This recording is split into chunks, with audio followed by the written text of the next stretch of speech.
Bienvenue sur Attack avec Abdelkader. Dans cette série, nous développerons PostFlow, une app Android complète de l'API jusqu'à l'écran. Comment une app récupère des données depuis Internet, les stocke localement et les affiche proprement, même sans connexion. C'est exactement ce qu'on va construire ensemble, étape par étape. Au programme, Retrofit pour les appels API, Room pour le stockage local, Hilt pour l'injection de dépendance et Jetpack Compose pour l'interface. Un concept à la fois. Voici le plan. Étape 1, configuration du projet. Étape 2, les modèles de données. Étape 3, les mappers. Étape 4, la couche locale Room. Étape 5, la couche distance Retrofit. Étape 6, le repository. Étape 7, le view model. Étape 8, la navigation et les écrans Compose. Étape 9, le thème et la mise en forme finale. On commence tout de suite. Mais regardons avant à quoi va ressembler notre projet une fois terminé. L'idée est simple, séparer clairement la récupération des données, leur stockage et leur affichage. L'arborescence à la racine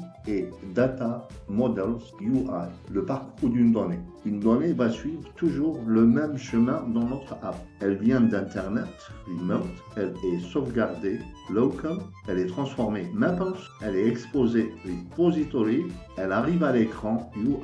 L'arborescence complète dans Data, Local, Remote, Mappers, Repository, dans UI, Navigation, Screens, Theme, View Model. Explication des blocs. Data, tout ce qui concerne les données API et base locale. Models, les objets manipulés dans la UI, tout ce que l'utilisateur voit. Et dans Data, Remote, Retrofit API, Local Room Cache Offline, Mappers transformation d'ITU en Entity Domain, Repository point d'entrée unique des données. Et dans UI, Cleans, Écran Compose, View Model, Logic UI, Navigation, gestion des écrans, Theme, Design.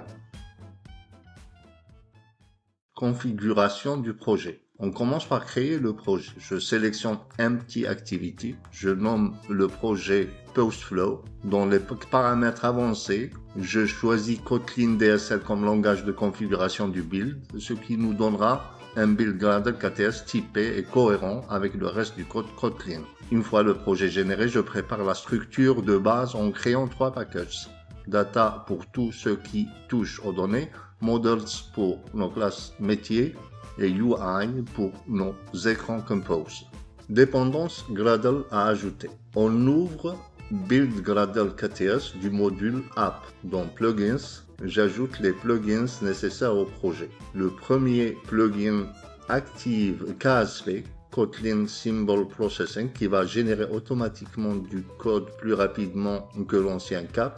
Le second configure Hilt pour l'injection de dépendances dans l'application Android. Toujours dans le module App et dans le fichier Build Gradle, on ajoute dans Dependencies les dépendances suivantes. Navigation entre écran avec Navigation Compose. Ensuite, Retrofit et JSON vont nous servir à communiquer avec une API REST et convertir automatiquement les réponses JSON en objet Kotlin. On ajoute ensuite les dépendances Room pour la base de données locale.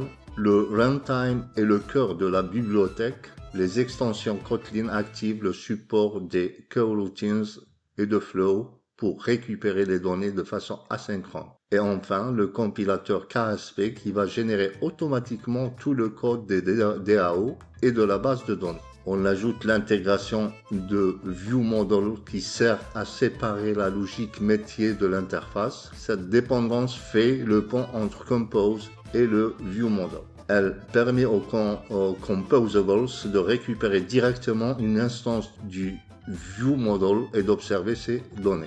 On ajoute le support des coroutines pour Android qui va nous permettre d'effectuer les opérations longues comme les accès base de données et les appels réseau de façon asynchrone, sans bloquer l'interface. Pour Hilt, 3 dépendances. La bibliothèque principale qui active l'injection de dépendances dans l'application, le compilateur KSP qui génère automatiquement tout le code d'injection, et enfin l'intégration avec Navigation Compose pour injecter les View Models directement dans nos écrans. Pack d'icônes Material prête à l'emploi.